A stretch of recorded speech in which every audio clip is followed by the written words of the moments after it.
الله أكبر الله أكبر.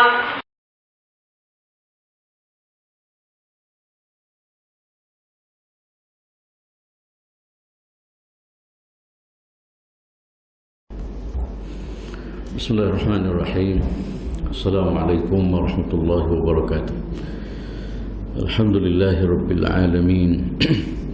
Wassalatu wassalamu ala al-mab'us rahmatan lil alamin Sayyidina Muhammadin sallallahu alaihi wasallam wa ala alihi wa sahbihi wa man ihtada bihadihi wastanna bisunnati ila yaumiddin.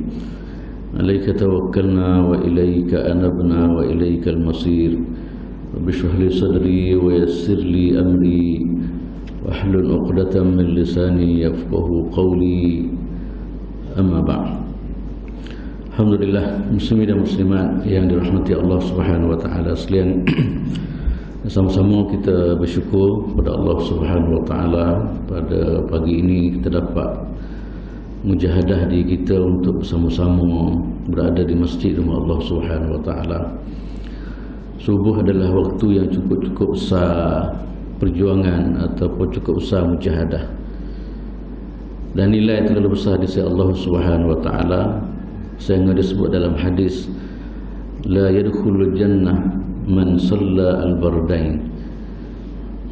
Nabi sallallahu alaihi wasallam mengatakan cerita besarnya nilai pengorbanan orang yang sanggup semaya subuh ni tuan-tuan semua. Disebut oleh Nabi sallallahu alaihi wasallam tak akan masuk tak akan masuk neraka orang yang semaya dalam pada masa dua sejuk, iaitu semaya asar dan juga semaya subuh. Itulah istimewanya tuan-tuan semua pengorbanan yang kita lakukan pada pagi ini. Terlalu besar sangat nilai di sisi Allah Subhanahu wa taala, sehingga Nabi kata syurga bagi orang yang jaga sembahyang ni. Dalam riwayat lain Nabi sallallahu alaihi wasallam mengatakan la yalijan nar, sekali-kali tidak akan masuk neraka orang yang sembahyang subuh. Apatah lagi kita bersembahyang dalam keadaan berjemaah. Itulah tuan-tuan semua di antara istimewanya orang yang bermujahadah pada waktu pagi untuk melaksanakan perintah Allah Subhanahu wa taala. InsyaAllah untuk hari ini saya nak bincang tajuk berkaitan dengan kisah-kisah dosa dalam kehidupan kita sebagai seorang Muslim dan bagaimana cara untuk menghapuskan dosa. Tajuk ni orang jarang orang bincang. Kalau kita bincang kisah kejahatan ekonomi ke apa semua lah. Hari ini insyaAllah kita akan tengok kisah-kisah dosa yang kita buat dalam kehidupan kita ni, bagaimana akan berlaku dalam kehidupan kita. Kemudian yang kedua pula ialah bagaimana kita usaha untuk menghapuskan dosa. Apakah bentuk-bentuk amalan yang dicadang dalam Islam supaya kita buat yang boleh menghapuskan dosa kita sisi Allah Subhanahu wa taala. Tentu semua di mana yang kita faham bahawa apa dia ni dosa ataupun kesilapan ni di antara benda yang tak boleh lari daripada kehidupan manusia. Bila sebut manusia maka dia akan terjebak dengan kesilapan. Sebab itulah Nabi sallallahu alaihi wasallam mengatakan kullun nas, apa dia ni, setiap manusia adalah khata' dalam keadaan bersalah. Maknanya melakukan kesalahan. Setiap manusia melakukan kesalahan. Wa khairul khata'in, dan sebaik-baik orang salah ialah orang yang bertaubat kepada Allah Subhanahu wa taala. At-tawwabun itu orang bertaubat. Maknanya kesilapan yang kita buat tuan-tuan semua, yang kita tak sesuainya, maknanya kita kekal dalam kesilapan. Kesilapan ni kadang-kadang memang tak hilang lari dah. Kesilapan sebab kita ni kadang-kadang didorong oleh nafsu, didorong oleh syaitan dan sebagainya. Maka kadang-kadang kita terjebak dengan kesilapan dan sebagainya. Maka sebaik-baik orang silap, kata Nabi sallallahu alaihi wasallam, ialah orang yang bertaubat kepada Allah Subhanahu wa taala. Hari ini insya-Allah kita akan tengok cara khusus tuan-tuan semua kesal maksiat atau berdosa yang kita lakukan kalau kita tidak bertaubat kepada Allah Subhanahu wa taala. Sebab itulah kembali kepada apa yang saya sebut tadi, maknanya kesilapan kita diminta supaya segera bertaubat.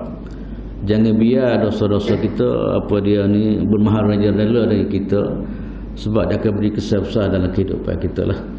InsyaAllah dalam kesempatan pada pagi ini saya akan senarai beberapa perkara yang disenarai oleh ulama-ulama kita, kisah-kisah apabila kita terlibat dengan dosa kemudian kita pera dosa kita tanpa kita bertaubat kepada Allah Subhanahu Wa Taala. Antaranya tentu semua yang disebut ialah kalau terlibat dengan dosa ni, antaranya ialah hirmanu min nuril ilmi. Antara benda yang besar ialah cahaya ilmu yang akan dihilang. Allah Ta'ala tak akan bagi ataupun untuk mendapat ilmu satu benda yang begitu sukar sekali lah. Apatah lagi ilmu yang melibatkan ilmu syarak, ilmu yang melibatkan apa dia ni, ilmu kita, ilmu yang dipanggil apa, ilmu berkaitan dengan apa dia ni, kehidupan kita ataupun disebut sebagai pada ilmu syarak ataupun ilmu agama dan sebagainya, tuan-tuan semua. Di mana tuan-tuan semua apabila sebab ilmu ni benar-benar ilmu kita panggil cahaya lah.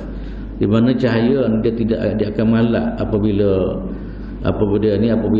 marinya dosa-dosa ni. Sebab dosa-dosa ni dia akan menggelapkan apa dia hati-hati manusia dan sebagainya. Sebab itulah kita dapati di kalangan ulama-ulama dulu dia besar sangat.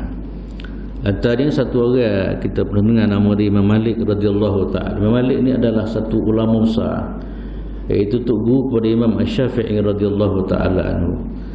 Dia adalah orang yang pertama sekali membukukan hadis Nabi sallallahu alaihi wasallam. Dia dikenali sebagai kitab Muwatta'. Kalau kita baca sejarah tentang kemunculan ilmu hadis ini, kitab hadis, maka dia adalah Imam Malik di antara orang mula-mula sekali tulis hadis, susun hadis dalam satu buku yang dikenali sebagai kitab Muwatta'. Imam Malik ini tuan semua adalah dipanggil Imamul Hijrah, iaitu imam ataupun kira tok guru lah di Madinatul Munawwarah. Lepas tu kita dapati di kalangan ulama-ulama yang jadi anak murid kepada Imam Malik radhiyallahu taala anhu, di antaranya Imam kita Imam Syafi'i. Imam Syafi'i tuan-tuan semua, dia antara orang yang sempat dengan Imam Malik. Dia guru dengan Imam Malik. Dan Imam Malik tuan-tuan semua, dan Imam Syafi'i ni hebat tak hebat dia je. Dia ni Imam Syafi'i dia anak yatim, dia orang miskin. Tapi kesungguhan dia tuan-tuan, siapa Afrika dari sebelum dia ngaji dengan Imam Malik itu, dia dah hafal dah kitab Imam Malik. Kita tak beli lagi dah. Maknanya dia pergi nak ngaji dengan Imam Malik itu, dia hafal habis dah kitab-kitab yang ditulis Imam Malik radhiyallahu taala. Imam Malik ni apabila tengok kehebatan yang ada pada Imam Syafi'i radhiyallahu taala, tuan-tuan semua, Imam Malik pesan satu benda lah ke dia. Imam Malik tengok kehebatan dia ke apa semua. Imam Malik kata, inni ara anna Allah qad alqa ala qalbika nuran fala tudfi'hu bi zulmati al-ma'siyah. Antara pesanan dia, pesanan Imam Malik kepada Imam Syafi'i, kata, aku tengok mu ni antara orang yang diberi kecerdikan oleh Allah Subhanahu Wa Taala. Pengamatan dia sebagai seorang tok guru ni, ramai-ramai murid dia tengok Imam Syafi'i dia antara orang ke depan. Dia sebut satu kalimah kepada Imam Syafi'i, dia bimbang takut kecerdikan Imam Syafi'i ni dihalang oleh benda-benda lain. Dia kalau boleh kecerdikan ini berkekalan, dapat ilmu daripada Allah Subhanahu Wa Taala, maka dia sebut satu kalimah yang dicatat dalam sejarah, kata dia, ini ara anna Allah qad alqa ala qalbika nuran fala tudfi'hu bi zulmatil ma'siyah. Kata dia, wahai Syafi'i, kata dia, aku tengok mu ni antara Allah Ta'ala telah capuk dalam hati kamu ni cahaya. Cerdiklah dia ni. Fala tudfi'u, jangan kamu padamkan cahaya ini dengan maksiat. Maknanya tuan-tuan semua, mengikut pengamatan dia Imam Malik melalui kajian dia Quran dalam hadis Nabi sallallahu alaihi wasallam, dan melalui pengamatan di mana maksiat di antara halangan besar manusia untuk dapat ilmu Allah Subhanahu Wa Taala. Kita boleh tengok dalam kehidupan kita, kadang-kadang boleh terlibat ke maksiat, kadang-kadang payah nak ngapa, ilmu payah nak ingat dan sebagainya. Ini antara kesan besar tuan-tuan semua. Kalaulah dosa kita tidak bertaubat, dosa kita pelera dalam diri kita, maka akan beri kesan. Di antaranya ialah kita dihalang daripada cahaya ilmu Allah Subhanahu Wa Taala. Inilah di antara benda yang saya sebut tadi, pesanan daripada Imam Malik radhiyallahu taala kepada Imam Syafi'i. Dan kita pernah dengar satu masa Imam Syafi'i ni dia tertengok membarai tak molek, tertengok berkaitan tak, kemudian dia rasa payah ataupun sukar untuk menghafal ilmu pada masa itu. Dia jumpa satu orang lagi tu guru dia di Mesir, nama dia Waqi'. Dengan duha syakautu ila Waqi' su'a hifzi. Dengan duha kepada tok guru dia, wahai Waqi', kata dia, aku ni hafazan ni kurang dah, tak jadi molek. Ada sebab apa dia yang berlaku ni. Hafazan kalau sebelum ni memang hebat, tapi kali ni rasanya memang tak apa jadi mana. Fa arsyadani ila tarkil ma'asi.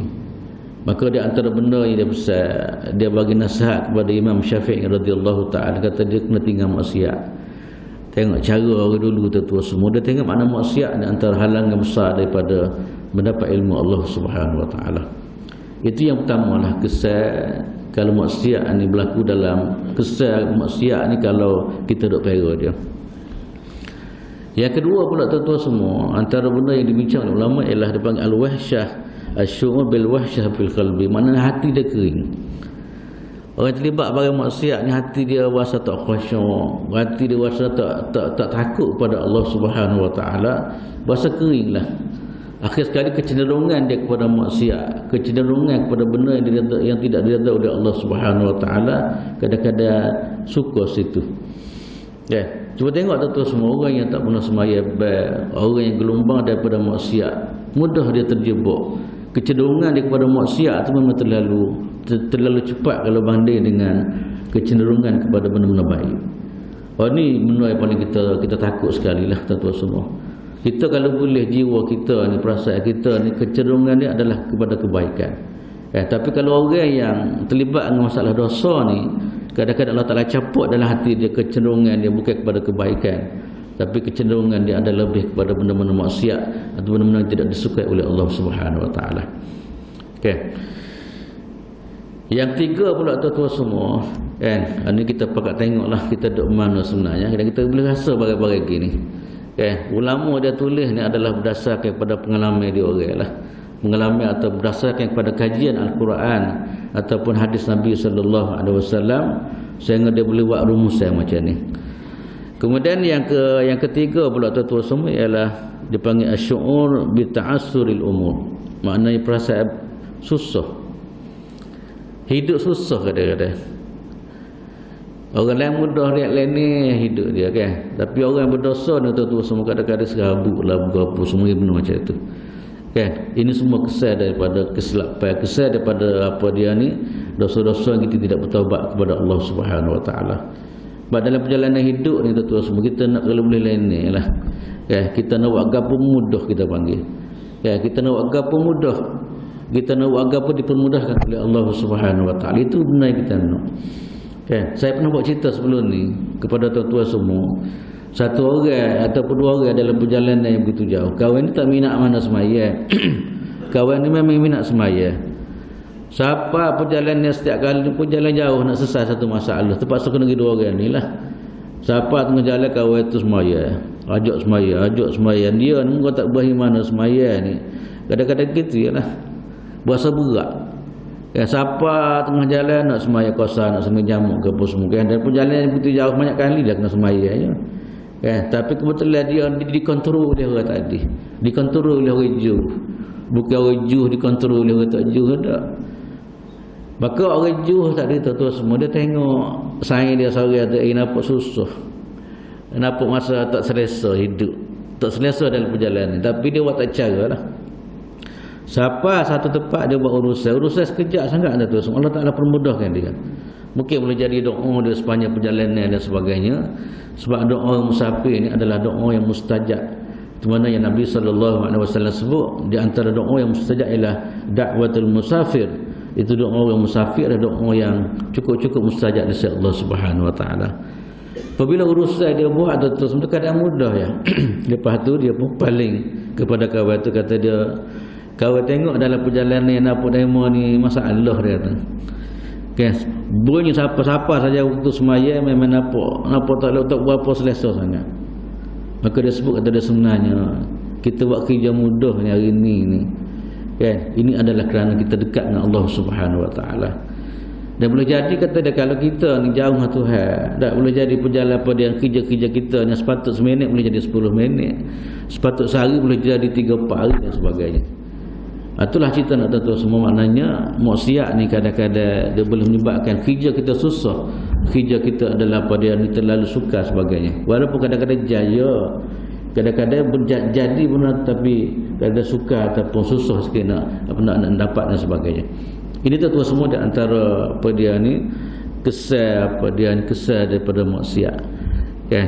Sebab apabila kita sebut maksiat ni, Allah Ta'ala tak kena kalau ke mana. Kau Tuhan kena, tak ada. Ya, apabila sebut maksiat ni baru tak kena. Dan kita kena ingat apa yang berlaku depan kita, urusan hidup dan sebagainya adalah ketentuan daripada Allah Subhanahu Wa Ta'ala ataupun taufik daripada Allah Ta'ala. Apabila kita salah dengan Tuhan, maka betul lah kalau kita rasa payah dalam perjalanan hidup, memang betul sungguhlah. Sebab kita terlibat dengan perkara-perkara yang diharam ataupun disebut sebagai maksiat kepada Allah Subhanahu Wa Ta'ala. Kemudian yang berikut tuan-tuan semua, antara kesal dosa ni ialah rezeki dia payah. Kadang-kadang rezeki tu ada dah, Allah Ta'ala dah sedia dah ke apa semua kan, tapi tiba-tiba terhalang dengan sebab apa dia ni, dengan sebab maksiat yang kita buat. Ya, memang rezeki kita dah, tapi dah ke orang ataupun tak jadi rezeki itu kepada kita.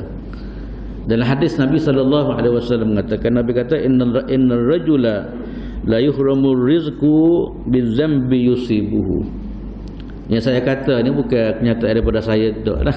Nabi sebut dalam satu hadis dia, dalam satu sabdaan dia, Nabi kata ada kadang-kadang orang ni Allah Subhanahu Wa Ta'ala sekat rezeki dia dengan sebab dosa yang dia lakukan. Kan? Sebab rezeki dia, sekat rezeki dengan sebab dosa-dosa yang dia buat dalam kehidupan dia. Kan? Ni benda ni banyak tu semua dalam kehidupan kita kadang-kadang kan. Benda tu kita rasa kita dah tengok-tengok tak ada, boleh kok rayu kok kadang-kadang. Kan? Cuba tengok dalam kehidupan kita, berlaku dalam kehidupan kita kadang ada benda-benda tu berlaku. Kan, di mana kita dapati mana kita rasa kita dah nak pergi tiba-tiba buruklah. Nak pergi tiba-tiba apa dia ni terhalang gotu-gotu dan sebagainya. Kan? Ini boleh jadi berpunca daripada apa kesilapan ataupun kesalahan yang kita buat. Dalam Quran Allah SWT cerita kisah-kisah ini tu semua. Kalau kita baca dalam surah An-Nun, Allah SWT buat satu cerita di mana ceritanya orang ada kebun.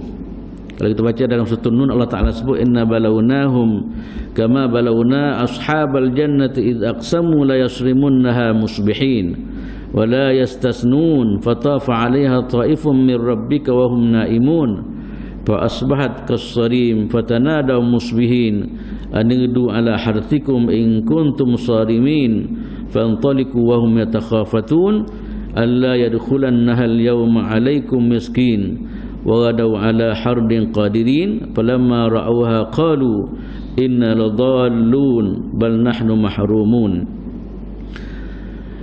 Dan gini tentu semua dalam kisah ni ada disebut dalam Al-Quran Karim kisah wallahu alam masa mana wallahu alam, tapi ceritanya ada dikatakan satu orang tu semua dia ada kebun, di mana orang ni mula-mula sekali dia okey. Apabila ada kebun banyak tanaman-tanaman dia buah-buahan dan sebagainya, dia akan bagi pada orang miskin. Kan? Cuma apabila kebun ni dia beralih kepada anak beranak dia, maka timbul satu perasaan di mana kalau boleh tak sewilah zakat ke orang lain ya. Kan? Kita letih-letih tanah nak bagi ke orang lain, bukan dia kata dia kan. Maka puak-puak dia ni pakat. Masa apa dia ni, masa nak pergi kutip buah tu dia pakat jangan pergi pada masa tengah, pada masa apa diketahui oleh orang miskin. Dia pakat buat dia kalau boleh kita pergi pagi hari lagi, supaya mana perjalanan kita pergi kebun kita ambil buah ke apa semua jangan diketahui oleh orang miskin. Ya, maknanya tak situ nak hak orang miskin lah. Dia ke orang yang siapa perikat tu semua, siapa perikat apa dia ni buah dan sebagainya tu semua perikat mana dia kena tunai banyak berlebihan yang Allah Ta'ala bagi tu, dia kena tunai hak pada orang berhajat atau orang miskin. Dan dia ni satu perancangan bagi dia nak cerita bagaimana Allah Ta'ala tak bagi rezeki ke dia ni. Padahal benda tu ada dah dalam kebun jadi molek dah pokok buah-buah ke apa semua subuh-subuh molek, cuma pergi hanya sekadar nak petik saja. Tapi nak ceritanya dosa telah dia mengasuk dalam diri dia orang. Dosa ke apa dosa tak boleh tak situ nah hak harta dia kepada orang miskin. Kan, sebab kita kena ingat dalam hidup kita ni tuan-tuan semua, maknanya duit yang kita dapat kan, di sana ada hak orang lain yang kita kena tunai. Sebab tu dalam Islam ada zakat, ada gapo semua tu semua. Makna walaupun kita cari, walaupun ini semua adalah usaha daripada kita kena ingat sebahagian kecil daripada daripada harta kita adalah kena beri ataupun kita kena hak kepada orang-orang yang berhajat ataupun orang yang berada. Maka orang pakat, di antara benda pakat ialah fatana dan musbihin. Pada waktu pagi dia panggil sama-sama dia, kita pergi waktu pagi kata dia. Waktu pagi ni orang miskin tak ada lagi.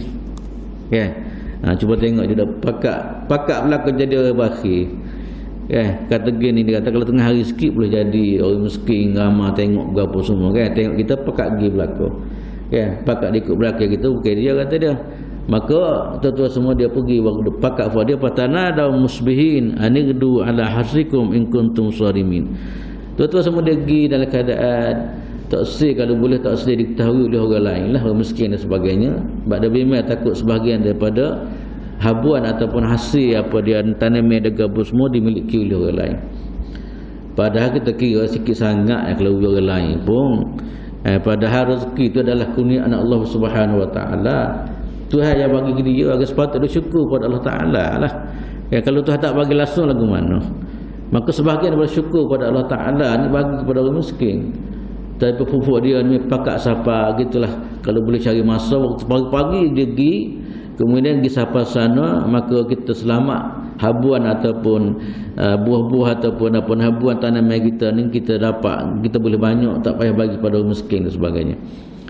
Tiba-tiba tu semua pada bersapasan, tiba tengok bagaimana Allah Taala nak ceritanya kesilapan ni antara halangan besar daripada rezeki Allah Subhanahu Wa Taala. Pada barat tu ada belakang dah. Nak pergi kerak nak pergi petik gigi tengok habis ni terbakar habis. Terbakar habis apa dia ni tanaman ni semua. Padahal kita kira segi logiknya apa dia ni, kira tak ada gapo dia adalah dia ambil gitu muak kereta muak gapo semua tak ada masalah adalah. Tapi nak cerita tu nak ceritanya kadang-kadang berlaku dalam kehidupan kita ni, rezeki kita dah tiba-tiba dengan sebab kesilapan kita, dengan sebab dosa kita dan sebagainya, akhir sekali Allah Subhanahu Wa Taala tarik rezeki tersebut. Itulah tuan-tuan semua nak ceritanya besar kesan apa dia ni dosa dalam kehidupan seorang muslim, seorang manusia ni. Kalau dia tak jaga betul-betul, kalau dia tak taubat kepada Allah Subhanahu Wa Taala, di mana akan beri kesan kepada perjalanan hidup dia, antaranya adalah masalah rezeki. Kemudian yang berikut pula tuan-tuan semua ialah antara kesan dosa ni ialah naz'ul barakah minal umur. Itu Allah Ta'ala tarik keberkatan daripada umur dia. Gapo dia tarik keberkatan dari umur ni yang berkat ialah umur yang dalam keadaan taat kepada perintah Allah Subhanahu Wa Taala. Itu umur yang berkat. Kita nak tahu orang itu tuah di sisi Allah Ta'ala ialah orang yang apa dia ni dekat dengan Tuhan. Kau panjang umur, kau jadi sebagainya. Mana umur dia ni dipenuhi dengan kebajikan. Mana itu dia panggil keberkatan dalam hidup dia. Sebab ada setengah-setengah orang kadang-kadang hidup dia tak ada gapo satu siapa waktu marah tu becek. Gapo dia buat hari ni. Habis kedai kopi 4 jam. Buah pula 3 jam, tak ada gapo satu dia boleh buat. Tapi bagi orang yang ada keberkatan hidup ni tuan-tuan semua, dalam setiap detik, setiap masa ni ada Allah Ta'ala bagi ruang kepada dia untuk buat kebajikan. Masa tu pergi semaya, masa tu dengar orang mengajar, masa tu tolong orang, masa tu jaga anak dan sebagainya Nak ceritanya hidup dia sentiasa dalam keberkatan insya Allah Subhanahu Wa Ta'ala. Sebagai contoh tuan-tuan semua, saya nak sebut ulama-ulama katakanlah Cuba tengok ulama tuan-tuan semua, hidup dia memang penuh dengan kebajikan, penuh dengan amal soleh. Sebab tu dalam hadis Nabi SAW mengatakan, di mana yang saya sebut, Nabi kata idza aradallahu bi'abdin khairan ista'malahu qila kaifa yasta'milu qal yuwaffiqu lil amali salih. Nabi SAW mengatakan apabila Allah Taala nak kebajikan pada satu orang, Allah suka satu orang, Allah nak bagi kebaikan satu orang, Allah Taala guna dia. Para sahabat tak faham bagaimana Allah Taala guna. Maka dijawab oleh Nabi SAW, yuwaffiqu lil amali salih, iaitu Allah Subhanahu Wa Taala bagi taufik kepada dia untuk beramal soleh. Itulah tentu semua yang kita nak dalam kehidupan kita ni adalah makna kehidupan kita dipenuhi dengan amal-amal yang akan membuahkan hasil kita di sisi Allah Subhanahu Wa Taala.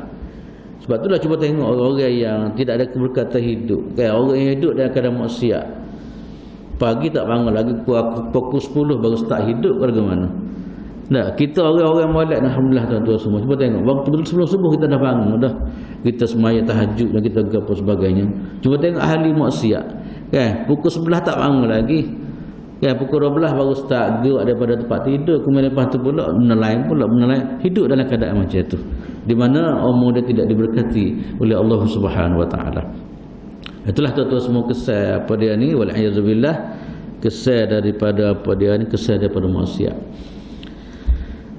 Kemudian yang berikut pula ialah antara kesal maksiat ni ialah kita terhalang dari melakukan ketaatan. Nak buat dah tak jadi seumur ada. Ini paling bahaya sekali lah. Kita hidup ni kalau boleh nak taat kepada Allah Ta'ala dalam semua detik kehidupan kita ni, kita nak buat benda-benda yang Allah Ta'ala suka. Kadang-kadang tuan-tuan semua dengan sebab dosa yang kita buat ni terhalang, tak terbuat barang-barang molek. Dalam syarat dia panggil al-hirman min fi'lit ta'at.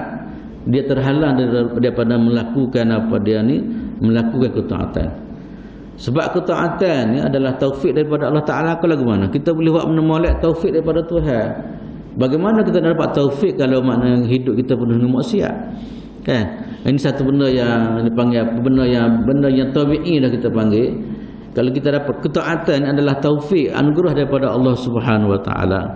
Dan anugerah ni tidak akan bagi kecuali orang-orang yang Allah Subhanahu Wa Ta'ala suka. Kan? Kadang-kadang nak buat dah tak jadi kadang-kadang. Nak buat dah tiba-tiba tak nak sembahyang tahajud, nak bangun tiba-tiba tak bangun juga. Kan? Ataupun nak puasa esok tiba-tiba tak jadi juga kadang-kadang. Sebab tu pernah ditanya oleh satu orang dia mari jumpa dengan satu ulama besar, Hasan Basri.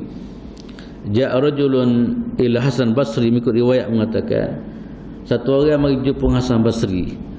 Jumpa kemudian buat mengadu hal lah kepada Hasan Basri lah, kata dia, kita dah prepare belakang dah, siap belakang dah nak qiyamul lail. Kan, nak tahajud, memang kita dah jaga belakang kata dia.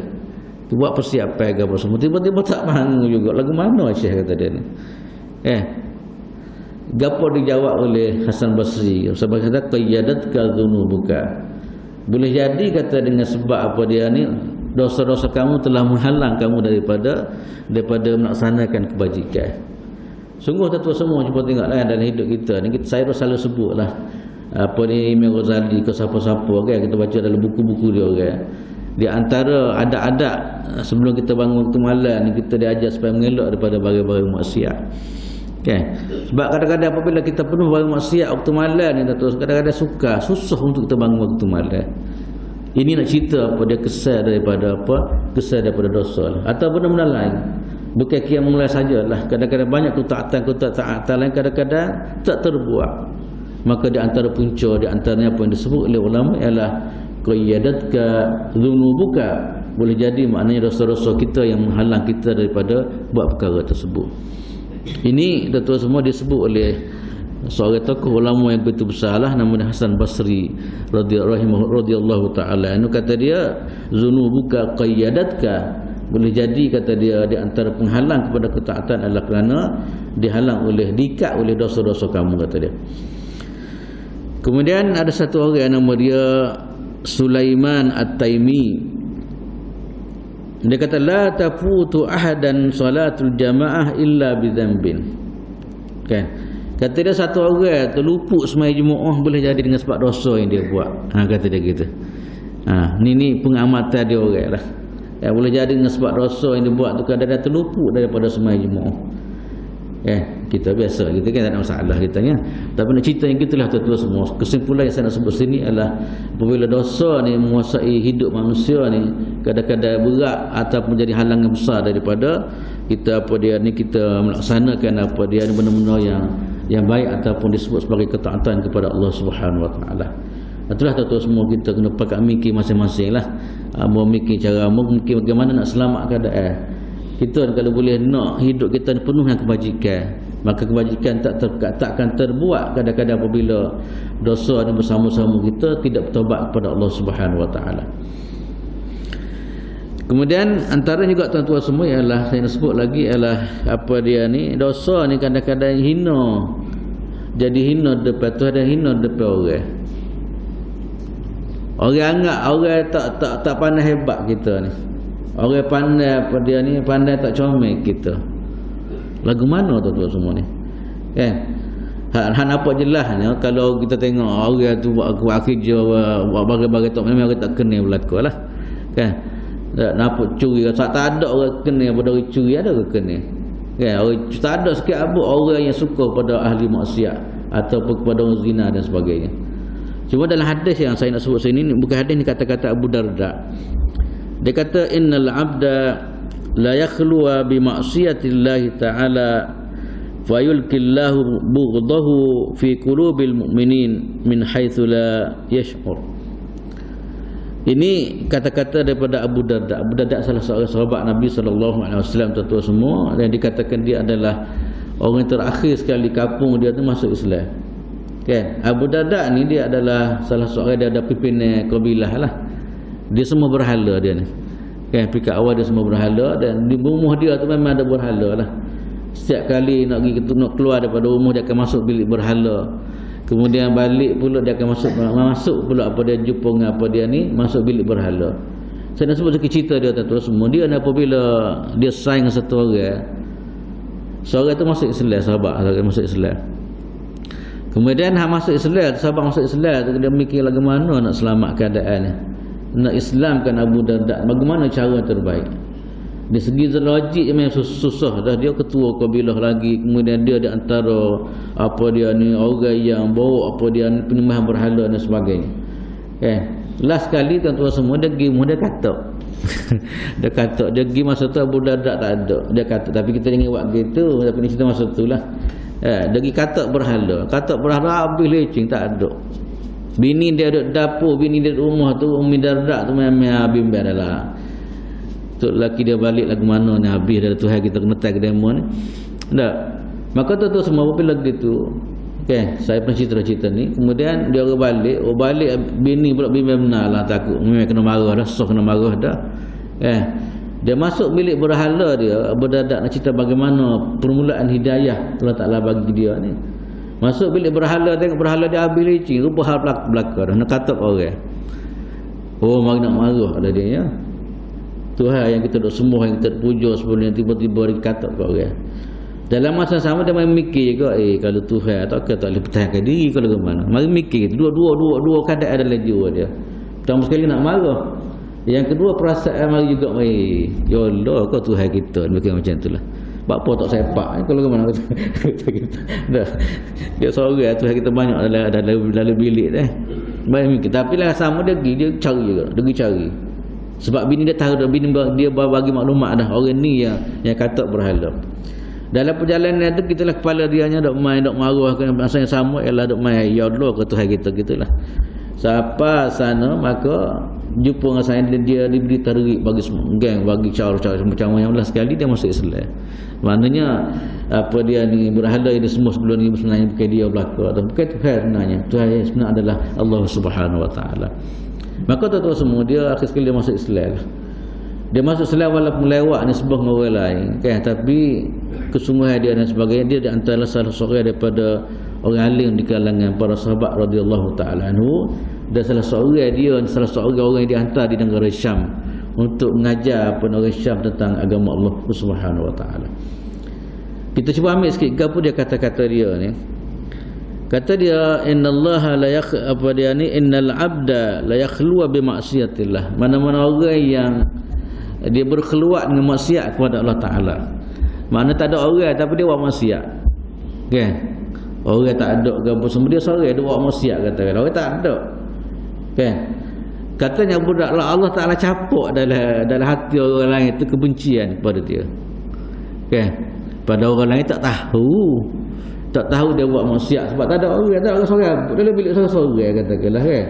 Tapi bagaimana Allah Taala kata, Allah Taala capuk dalam hati orang, tak sekali orang tengok dia puasa tak kena ke dia. Kan? Ini tentu semua kehebatan dia telah dicabut oleh Allah Subhanahu Wa Taala. Padahal kita kira tak ada apa satu kalau ke mana. Orang lain tak tengok, kita duk seorang dalam bilik kita ya. Kan? Tapi Allah Taala capuk kesilapan kita, kemarahan dia tadi kepada hati-hati orang apa dia ni, hati-hati orang-orang yang berimeh, kemudian orang pun tak kenalah ke dia juga. Okay. Inilah tentu semua kadang-kadang kita tengok apa gitu kan. Boleh jadi macam itulah.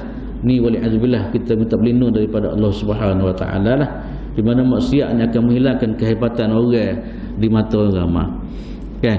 Ni tuan-tuan semua kadang-kadang kita rasa ya Allah kau kan. Tapi inilah satu kenyataan yang disebut oleh sahabat radhiyallahu taala. Kadang-kadang maknanya gitu, Tuhan capuk maknanya kebencian di dalam hati-hati orang. Akhir sekali orang tengok ke dia pun tak apa minat ke dia.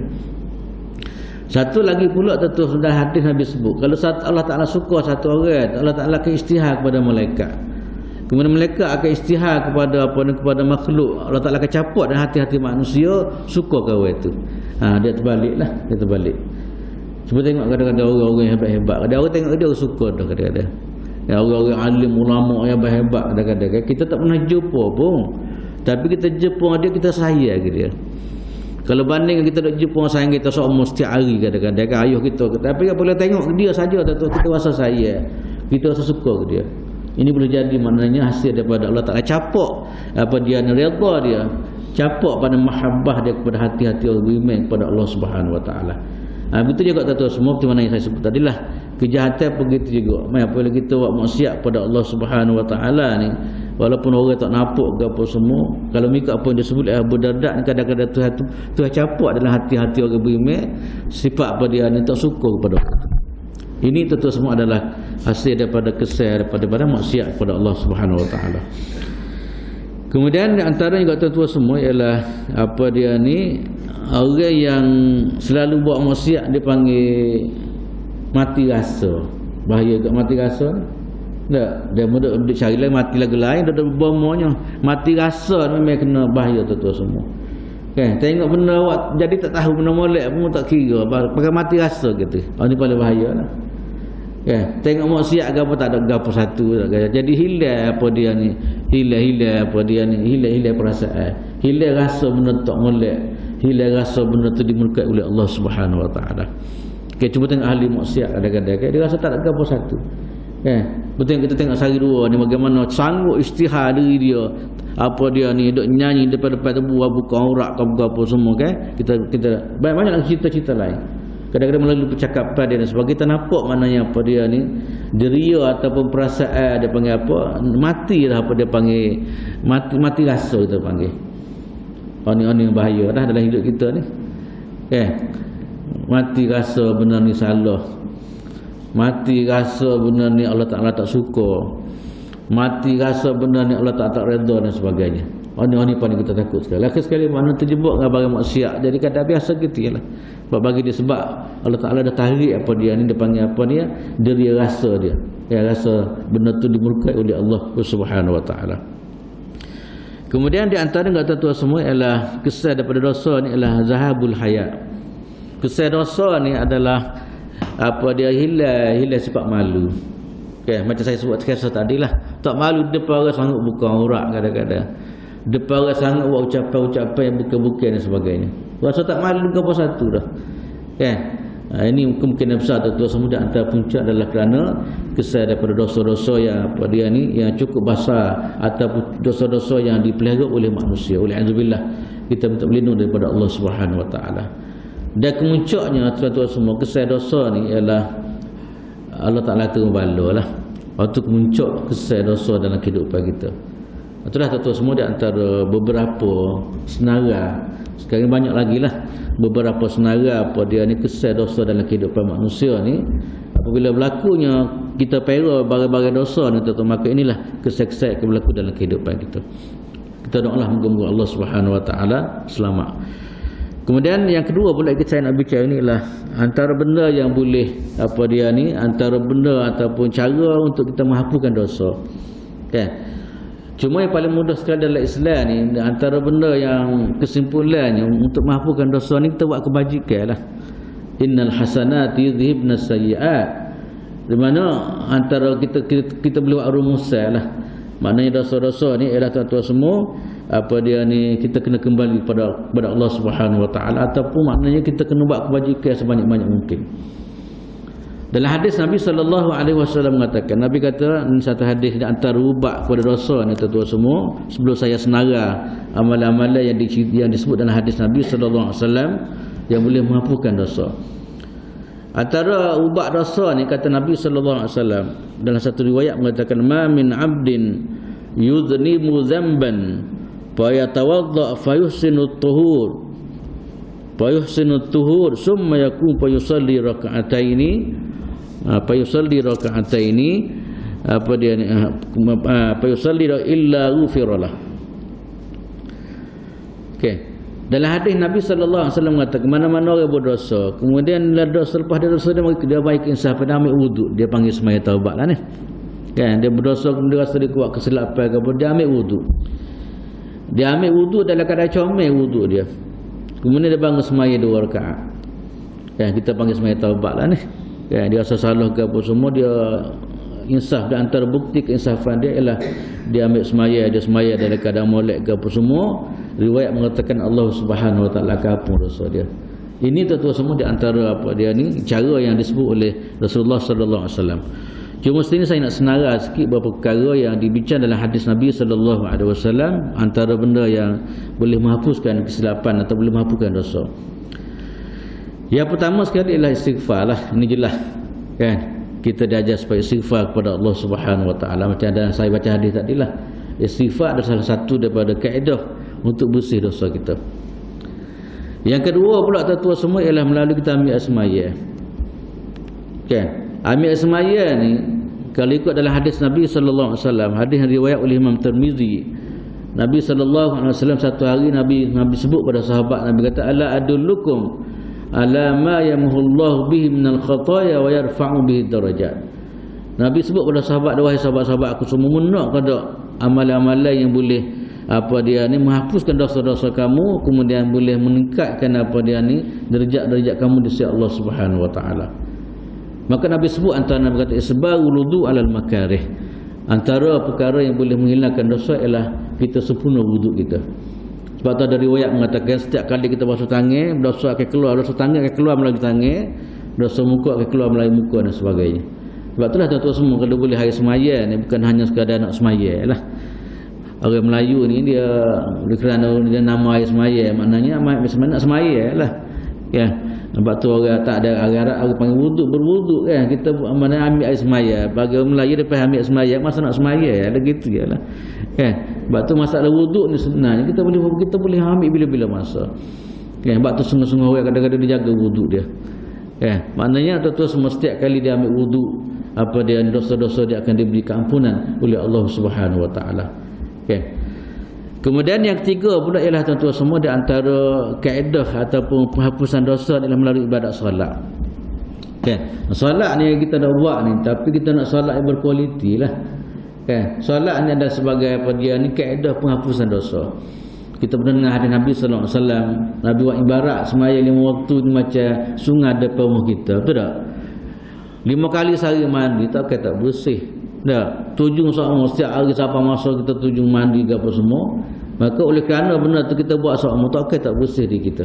Ini satu perumpamaan yang dibawa oleh Nabi sallallahu alaihi wasallam bagi orang yang jaga semaya ni, dia adalah satu kaedah untuk bersih dosa dia. Okay. Dan dalam hadis sebut Nabi sebut salah mana antara sembahyang dengan sembahyang yang lain itu adalah apa dia ni kaedah Allah Taala hapuskan dosa dan sebagainya. Sebab itulah tuan-tuan semua kita orang Islam kita gitulah kalau boleh. Mana kita dalam bab solat ni bukan hanya sekadar solat fardu lah. Ya cuba bina betul-betul, kita cuba ajar apa dia supaya solat ni bukan sekadar fardu saja yang kita buat. Kita cuba ikhtiar solat-solat lain yang diajar oleh Nabi sallallahu alaihi wasallam. Sebab apa solat ni adalah antara apa dia ni hikmah dia di antara apa dia ni kelebihan dia adalah dia boleh menghapuskan dosa. Kemudian yang keempat pula tuan-tuan semua ialah melalui ibadat puasa. Puasa yang kita buat ni. Ya, sama ada puasa wajib atau puasa sunat, maknanya pahala dia besar sangat. Antaranya ialah hapus dosa lah. Kita pernah dengar hadis apa dia ni, man shoma ramadhana imanan wa ihtisaban ghufira lahu ma taqaddama min dhanbi. Siapa-siapa yang puasa Ramadan dengan penuh keimanan dan mengharapkan pahala daripada Allah Subhanahu Wa Taala, Allah Taala akan ampun dosa-dosa dan sebagainya. Banyak tentu semua kelebihan ibadat puasa ni. Banyak dan juga dalam hadis mengatakan bahawa puasa adalah sebagai alat untuk menghapuskan dosa-dosa manusia. Kemudian yang berikut pula ialah tunai umrah, buat umrah. perjalanan kita umrah ke apa semua tuan semua, itu di antara amalan-amalan yang boleh menghapuskan dosa. Kemudian di antara juga ialah tuan semua ialah amalan kita panggil amalan sedekah. Amalan bersedekah ni rupa-rupanya dia adalah satu amalan yang dia ni cukup besar nilai di sisi Allah Subhanahu Wa Taala.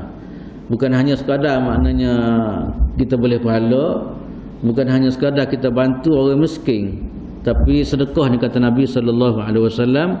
Dan satu hadis Nabi kata kepada Nabi kata as-salatu nurun was-siyamu junnatun was-sadaqatu tutfi'ul khati'ah. Hadis ni riwayat Imam Bukhari. Nabi kata semaya tu cahaya.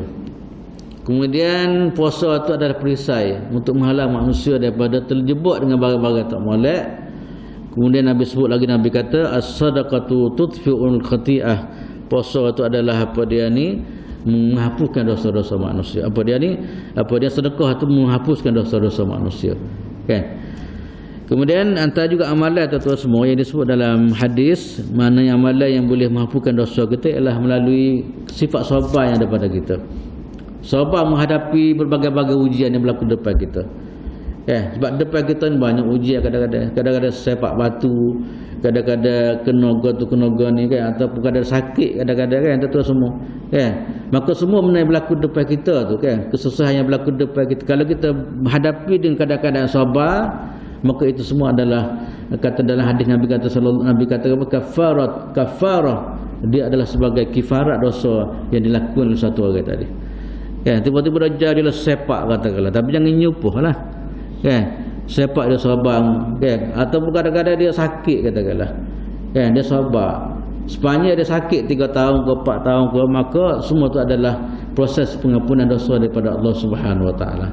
Itu mana yang saya pernah sebut, Nabi SAW apabila dia pergi melawat orang sakit, Nabi kata la ba'sa tahurun, insya-Allah, tak apa kata dia, insya-Allah ini adalah proses pembersihan daripada Allah Subhanahu Wa Taala. Kemudian akhir sekali tuan-tuan semua, di antara benda yang dikatakan sebelum akhir ni adalah ibadat haji.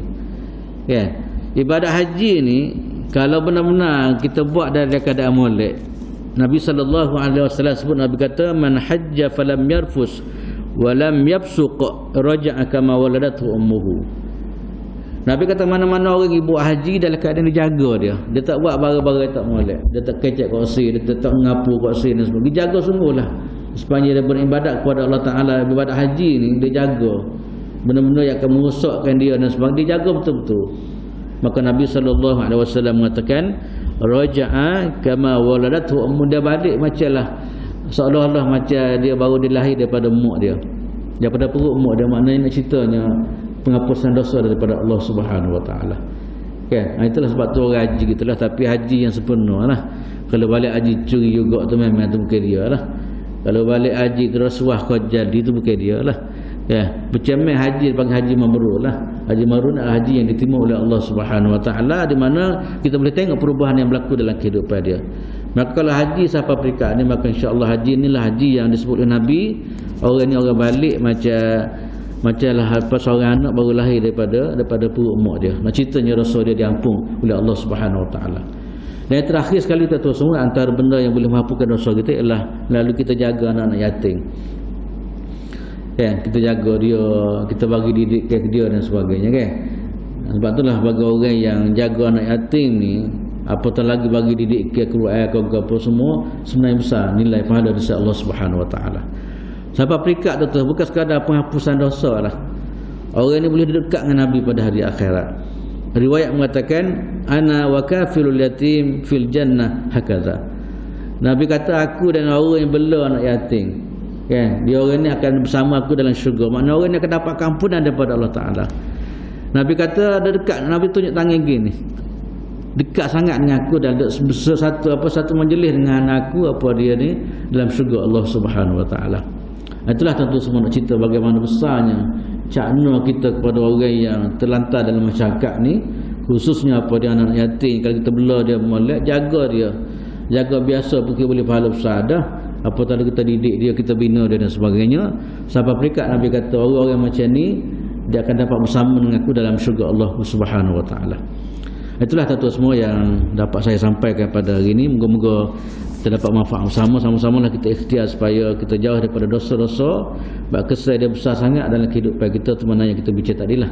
Sama-samalah kita doa moga-moga Allah Subhanahu Wa Taala bagi taufik kita, dan doa semua supaya Allah Subhanahu Wa Taala jauhkan kita daripada dosa-dosa. Antara doa ialah Allahumma ba'id bainana wa baina khataaya kama ba'adta bainal masyriqi wal maghrib. Minta Allah Ta'ala jauhkan dosa kita ni jauh sungguh daripada kehidupan kita. Ataupun Allahumma naqqini minal khataaya kama yunaqqas thawbul abyadu minad danas. Kita minta Allah Ta'ala bersih dosa kita seperti mana apa dia ni, kain putih dibersihkan daripada kekotoran. Itulah tuan-tuan semua, moga-moga Allah Subhanahu Wa Taala bagi taufik kita boleh menghayati apa yang kita bincang pada hari ini. Moga-moga kita adalah hamba terbaik di sisi Allah Subhanahu Wa Taala. Moga-moga hidup kita sentiasa diberkati, dirahmati dan diridai oleh Allah Subhanahu Wa Taala. Setakat itulah yang baik daripada Allah Subhanahu Wa Taala, kekurangan daripada kelemahan diri saya sendiri. Aqul qawli hadza wa astaghfirullahal azim li wa lakum wa li sa'iril muslimin wal muslimat. Assalamualaikum warahmatullahi taala wabarakatuh. Bismillahirrahmanirrahim. Alhamdulillahirabbil alamin. Wassalatu wassalamu ala Rasulillah wa ala alihi wa sahbihi ajma'in. Allahumma fa'na bima 'allamtana wa 'allimna ma yanfa'una warzuqna 'ilman yanfa'una. Alhamdulillah ala kulli hal wa na'udzu bika min hali ahli an-nar. Allahumma ij'alna minal ladzina yastami'una al-qawla fayattabi'una ahsanah. Rabbana 'alaika tawakkalna wa ilaika anabna wa ilaikal masir. Allahumma ij'al jam'ana hadza jam'an marhuma wa tafarruqana min ba'dihi tafarruqan ma'suma. Rabbana la tu'akhidhna in nasina aw akhtana. Rabbana atina fid dunya hasanah wa fil akhirati hasanatan wa qina adzaban nar. Wa sallallahu ala sayyidina Muhammadin wa ala alihi wa sahbihi wa sallam. Alhamdulillahi rabbil alamin. Subhanakallahumma bihamdika asyhadu an la ilaha illa anta